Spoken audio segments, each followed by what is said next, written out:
ምናልባት ይሄንን ስናገር እኔን ልትናገሩኝ ልታንቋሽሹኝ ወይም ደግሞ ልጠሉኝ ትችላላችሁ። ባላሰብኩትበት መንገድ በቴሌግራም የ666 አባል ነበርኩኝ እኔ ማለት ነው። አንድ ሰው አራታችንን ያወራናል ግን አንነጋገርም። ከዛ ፎቶ ላኩኝ። ከዛ ያንተ ፎቶ መሆኑን ለማወቅ መታወቂያህን ፎቶ አንስተላካለች። ይሄ ሁሉ ነገር እየሆነ ያለው ፕሮሰሱ ነው። እኔ አላወኩኝም። አይዛ ሰዓት ቅሜ ራሃ ስለነበርኩኝ በቃ ፎቶውን መታወቂያን ፎቶ አንስቼ ላኩላት። እያንዳንዷን ፕሮሰስ እያስኬደች ሄደች። ከ15 ቀን በኋላ ዳይሬክት ደወለችልኝ።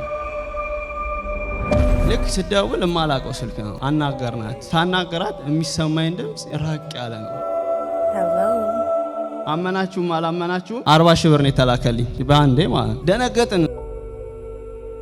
አንተና አለ አርማ ለአራታችን የተሰጠን ማለት ነው። ያንን አርማ መለያ ኮዳችሁን አለችን። እንዲሳወራ የምር ነርቨስ እየተንቀጠቀጥኩ ነው የማወራው። መጨረሻ ላይ ከግሪክ እኛን ለማግኘት ከግሪክ መጣች ከጓደኞቿ ጋር ሆና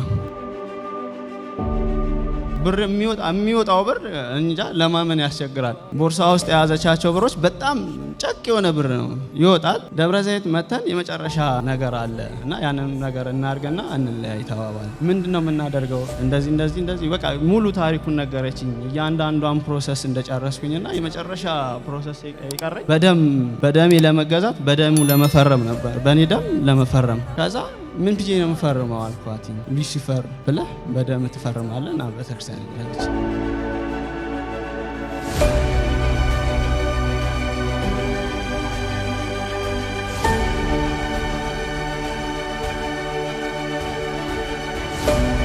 የመጣሁትኝ ካሰላ እኔ ወደ ለፊት የመጣሁትኝ እኔ በልጅነቴ በጣም ብዙ ነገሮችን ማለትም ብዙ ላይፎችን አይቻለሁኝ። ሞጆ የምትባል ከተማ ላይ ምናልባት የተወሰኑ ሰዎች ልታውቁኝ ትችላላችሁ። 8 ዓመት ተቀምጫለሁኝ።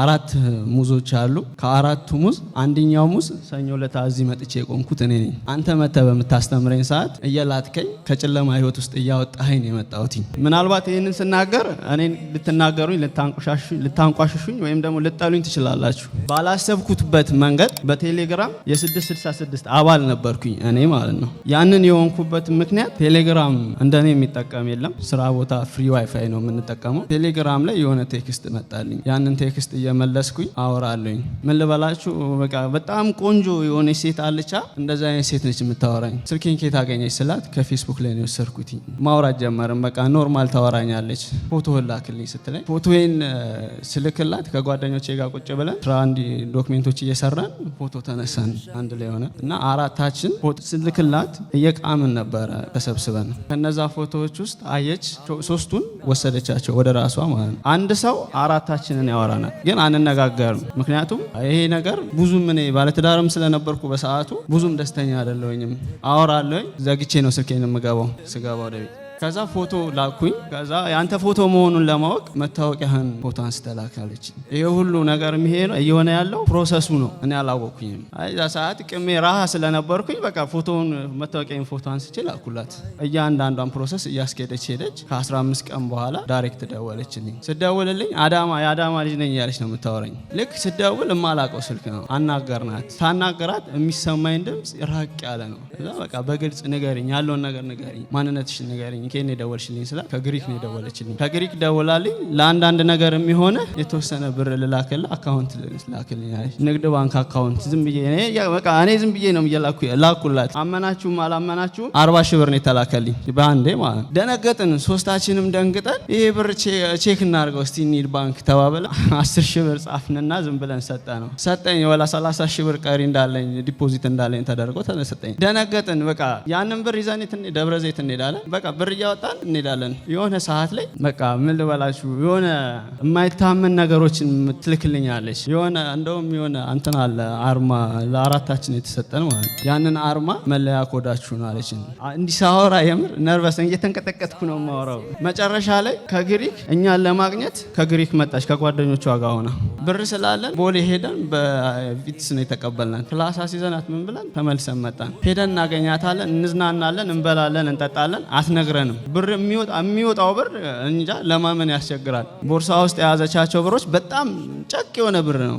ይወጣል፣ እንዝናናለን፣ እንበላለን፣ ሞጆ መተን እናድራለን። እኛ ለሚስቴ ምንም ነገር አልነገርኳትኝም እንደማገኛት እንደማወራት ምናምን፣ ግን ተጨማሪ ስራ እንደምሰራ የምነግራት። በቃ ሌላ ስራ እሰራለሁ። ኪሴ ውስጥ ስትገባ በቃ ብር ስትለኝ ኪሴ ውስጥ አለልሽ። ሄዳ ገብታ ስታወጣ ብዙ ብር ነው የምታወጣው። ከየት ነው የምታመጣው ምናምን ነገር ትለኛለች። ግን ያው በቃ ስራ ስለምሰራ ነው፣ ተጨማሪ ስራዎች እሰራለሁ። በቃ እንደዚህ እያልኳትኝ ሸውዳታለሁ። የሆነ ሰዓት ላይ ሐዋሳ እዚህ መጥተው እንሂድ ሲሉ አልሄድም አልኩኝ። እነሱ ሶስቱም መጡ፣ ሌሎቹም መጡ አንድ ላይ። እኔ አልመጣሁኝም፣ እዛ ስራ እየሰራሁ ስለነበረ። እዚህ ተዝናንተው ተመልሰው ሲመጡ ደብረ ዘይት ተደውዬ ተጠራሁኝ። ና ደብረ ዘይት እኔ ልመለስ 3 ቀን የቀረኝና ና እናግርህ አለችኝ። ሄድኩኝ፣ ደብረ ዘይት ሄድኩኝ። ቁጭ አልን፣ በላን፣ ጠጣን። በቃ እኔ ነኝ ትንሽ ልብስ ምናምን ያለበስኩት። እነሱ በቃ ባላቸው ብር ወንዶቹም ይለብሳሉ፣ ሴቶቹ በቃ ዘንጠው ነው የሚይዙት መኪና። ይገርማል። የራሴው አብሬያቸው የነበርኩት ጓደኞች ማለት እነሱ ለካ ታሪኩን ነግረዋቸው ምን ብለው አምነው ጨርሰዋል። ደብረ ዘይት መተን የመጨረሻ ነገር አለ እና ያንን ነገር እናርገና እንለያይ ተባባለ። ምንድነው የምናደርገው? እንደዚህ በቃ ሙሉ ታሪኩን ነገረችኝ። እያንዳንዷን ፕሮሰስ እንደጨረስኩኝና የመጨረሻ ፕሮሰስ የቀረኝ በደሜ ለመገዛት በደሙ ለመፈረም ነበር፣ በኔ ደም ለመፈረም። ከዛ ምን ብዬ ነው የምፈርመው አልኳት። ሉሲፈር ብለህ በደም ትፈርማለህ እና ቤተክርስቲያን የራሳቸው ቸርች አለ ደብረ ዘይት። በቃ ከዛች ሰዓት ጀምሮ መቆም አቃተኝ። እጄ ይብረከረካል፣ እግሬ በጣም እንቀጠቀጣለኝ። ምክንያቱም ሳላስበው ብዙ ነገሮችን ሄጃለሁ፣ ብዙ ስቴፖችን ሄጃለሁ። ከዛ በኋላ መኪና እንግባ ስትል ባጃጅ አስቆሜ ቀጥታ ሞጆ ገባሁኝ። እኔ ቤት ስልክ ይደወላል፣ ስልኬን አጠፋሁኝ። ሙሉ ነገር እንትን ብዬ እቤት ገብቼ ሚስቴን አስወጥቻት ሂጂ ጓደኞችሽ ጋር ብያት ቁጭ አልኩ። ከዛ እንቀጠቀጣለሁኝ፣ ስልኬን አጠፋሁኝ ምናምን። ስራ 3 ቀን ረፍት ወጣሁኝ። የመጨረሻ ስልኬን በ3ኛው ቀን ስከፍት ወደ ስራ ልሄድ ስልኬን ስከፍት በቃ ጋዜጣ ያስንቃል የተላከልኝ ቴክስት። ብዙ ነገሮችን እንደማጣ በአንድ ይቅርታ ተመልሼ ከገባሁኝ ወደ እነሱ እምነት አይቼ የማላቀውን ኑሮ እንደምኖርና አልፎ ተርፎ ኑሮዬ እዚህ እንዳልሆነ ኢትዮጵያ ውስጥ ምንም አይነት ኑሮ እንዳሌለ በቃ የተጻፈልኝ ቴክስት ማንበብ ያቅታል። መጨረሻ ላይ ግን የሚለው ይህንን ነገር ካልተቀበልክ፣ ይህንን ነገር እንደጀመርከው ካልጨረስ ኑሮን ታጣለ፣ ስራን ታጣለ፣ ሙሉ ነገር ቤተሰብ የሚባል ነገር አይኖርም። መጨረሻ ላይ ግን ታብዳለ ነበር የተባልኩት። ይሄንን ነገር ለማንም አልተናገርኩም። ዛሬ እዚህ መድረክ ላይ ሆኜ ሳወራ የምር ለእኔ ራሱ ገርሞኛል። በቃ አንድም እዚህ ቦታ ላይ የጠራኝ ይሄንን ለመመስከር ነው። ደጋግሜ ነበር ሳናገር ነበር። መጨረሻ እንደተባለው ከሚገርማችሁ ነገር ቀስ በቀስ የ7000 ብር ደሞዝተኛ ነበርኩኝ። ቀስ በቀስ ስራዬ ፌል አረገ። በቃ በማላውቀው ነገር ቀራለሁ። አዲስ አበባ ስልጠና ሂድ ስባል አሞኝ ቀራለሁ። ከዛ እዛ ዳይሬክት ከባለሀብቱ ስለነበር ስልጠና ትሬኒንግ የሚሰጣ በቃ እዛ በቀረው ቁጥር ይሄስ ልጅ ለስራ ያስፈልገኝም ብሎ አስባረረ። ያም አለፈ። ከሚስቴ ጋር ተለያይተናል። አሁን በ18 የዕቃ ክፍፍል ምናምን ተብሎ አሁን እንጨርሳለን። የዛ ይሄ ራሱ የሆነው ሙሉ መረጃውን አገኘችው። በቃ ቴሌግራም ላይ የኔ ስልክ ትቼው ወጥቼ ከፍታ ስታየው ሙሉ መረጃውን አብረን የተነሳቸውን ፎቶዎች ከሷ ጋር ምናምን። ከዛ በቃ መመለስ የማልችለው ይሆናል መመለስ የማትችለው እንትን ወጣች። ከኛ በቃ ከህይወት ከመስመሬ ወጣች። መያዝ ሊይዛት አልቻልኩኝ። ብዙ ነገሮችን አድርጌያለሁ። በቃ ያንን ነገር ለመመለስ በጣም ብዙ ስቴፖችን ሄጃለሁ። ማድረግ እንኳን በቃ የመጨረሻ ስቴፕ ምንድነው? ቤተሰቦቿን ሰብስቤ ተንበርክኬ ይቅርታ ጠይቄያታለሁ። ግን የማይሆን ነገር ነው ከዚህ በኋላ እኔ ካንተ ጋር አልኖርም ስላለችኝ በቃ ጨረስን። ያ ሁሉ አልፎ አሁን ላይ ስራውም ፌል አድርጓል፣ ጓደኞቼ ቤተሰቤም ፌል አድርገው ይቅርታ ጠይቄ ተንበርክኬ በጣም ተንበርክኬ ይቅርታ ማላለቅ ሰው ይሆን አልቅሻለሁ። የምር ወደ 3 ወር ምናምን አንብቻለሁኝ ብቻዬን ቁጭ እያልኩኝ ማለት። መጨረሻ ያለኝ አማራጭ ቤተሰብ ስለነበር ቤተሰብ ጋር ስገድ ሻንጣዬን ብቻ ነው ከቤት ውስጥ ይዤ ወጣሁት። ልጅ አለችኝ፣ የ4 ዓመት ልጅ አለችኝ። ልጅ የምታደርገው የኔ ቤተሰቦች ጋር ነው። ሻንጣዬን ብቻ ይዤ ሄጄ አባቴንም እናቴንም ይቅርታ ጠይቄ አንተ ዋናው በይቅርታ መመለስ ነው ተብዬ ወደ ቤት ተመልሼ ማታ እኛ አሰላ ትንሽ ትቀዘቅዛለች እና ደብረ ብርሃን ለቅሶ የሆነ ለቅሶ ያጎታችን ለቅሶ ሄደን ስንመጣ አረቄ ተገዝቶ የደብረ ብርሃን አረቄ ተብሎ ቤት ውስጥ አለ። ማታ በሃይላንድ እየቀነስ ፋሚሊ ይተኛል። እኔ ፊልም ቲቪ ከፍቼ የዛው ክላስ ፊልሜን እያየሁኝ ከ6 ሰዓት እስከ 8 ሰዓት ቆያለሁ። ሲስተር በጌታ ነች እና መታ ከባሏ ጋር መተው ሲያዩኝ ተኝቻለሁ፣ ዝርር ብዬ ተኝቻለሁ። ተቀስቅሼ ና ቸርች እንሂድ፣ በቃ አንተ እምነቱንም እመን አትመን ግን ና ዝም ብለህ ቸርች እንሂድ ተብዬ ተነስቼ ቸርች መጣን ሄድን። እንደውም ትናንትና እዚህ ጋር ሲዘምር የነበረው ልጅ የሚያገለግልበት ቸርች ነውና እዛ ሄደን በቃ ሲዘመር ምን ሲል ምናምን ነገር በነገራችን ላይ የጴንጤ መዝሙር የሚባሉትን መዝሙሮች በሙሉ አብሶ የነ ዮሴፍን የአውታሩን ምናምን በጣም እችላለሁ ዘምራለሁ ምናምን። ግን ሲዘመር ዘምረና ትምህርት ሲጀምሩ ዛሬ የመዳን ቀን ነው ሲል ባካፍ ወግር እል ነበረ ቸርች ውስጥ ቁጭ ብዬ ማለት ያን ቃል ጌታ እኔ ባልኩ ሳይሆን ቃሉን እውነት አድርጎ ነበረ ውስጥ ያስቀመጠው። እዛ ስማር ቃሉም ዛሬ ቀኑም ቃሉም የኔ ነው የሚል ጥቅስ አለ ቸርቹ ላይ ማለት እሷ ስታስተምረን ምን ስትል ቃሉን ይዤ ነበር የምማረው። በቃ እማራለሁ መጽሐፍ ቅዱስ ጥናት ና ተማር እየተባልኩኝ 40 ፔጅ ስማር ሲጸለይ መጥቶ ራይ ላይ ሲጸለይ በቃ እንደዚህ እንደ መድረኩ ርቃለሁ እንደዛኛው ማለት ከዛ ያስተማረ መጥቶ ልጸልይል ይሄን ግንባሬን አሻለሁ ቁጭ ብዬ እንደዚህ በጣም ይሄን ይበላኛልና ሳሾድን ደስ ይለኛል።